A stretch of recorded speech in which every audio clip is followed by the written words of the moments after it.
Hello, class. Today I'm going to discuss the use of reflection in medical education, which was one of the annotated bibliographies from our reading in Chapter 7. My name's Thomas Jupery. Let us begin.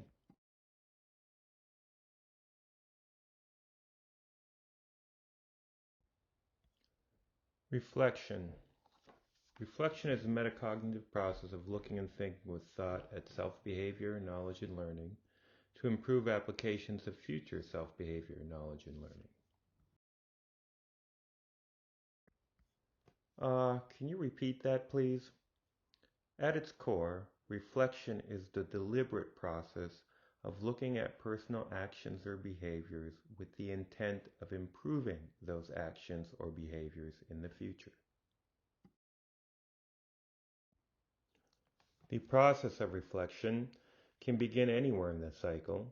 Most oftentimes, it begins after an event or experience, which leads to thinking about that event or experience and evaluating our behavior and knowledge and identifying any potential gaps that we may have. Mentor or peer input is helpful to identify any blind spots or things we did not consider. And then we learn what we need to improve, thereby influencing our behavior in future events and experiences. For example, I was told that I need to see 48 patients in a 12-hour shift. That was the expectation. My initial response was laughable, along with frustration and anger, and literally composing the email explaining the numerous reasons why they were in error.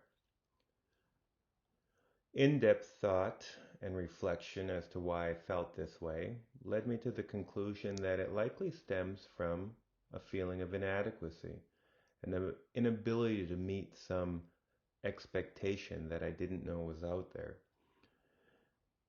Discussion with colleagues and online research, none of which, I might add, supported the 15-minute visit, which is believed to have been started with Medicare's introduction of the RVU to control physician salaries in the early 1990s,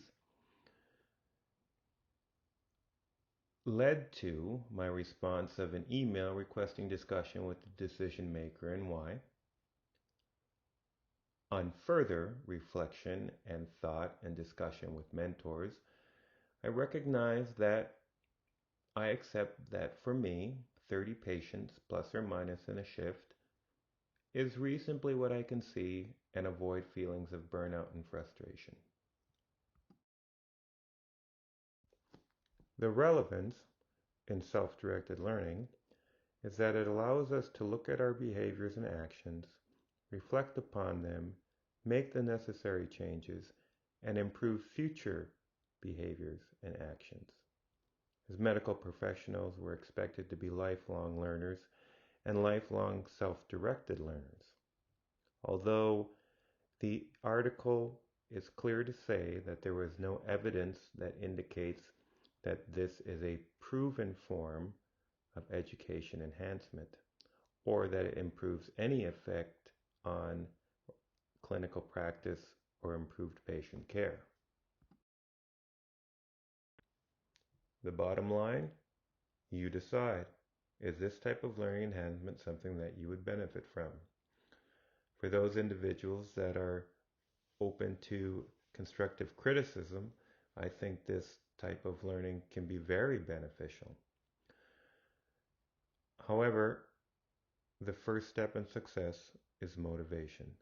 And if an individual is not motivated to use this type of learning, then obviously it's not going to work.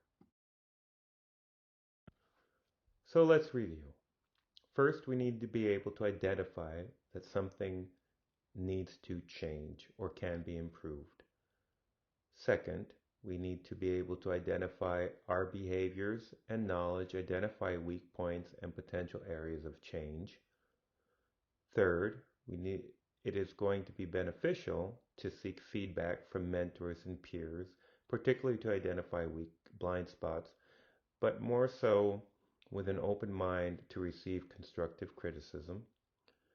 Once all these things have been identified and a plan put in place and learning obtained, then we implement these behaviors and changes in future interactions. And when we have done that, we have definitely hit the bullseye. Thank you for watching the video, and please provide constructive criticism as this helps me improve future presentations, and I clearly don't have a face for video.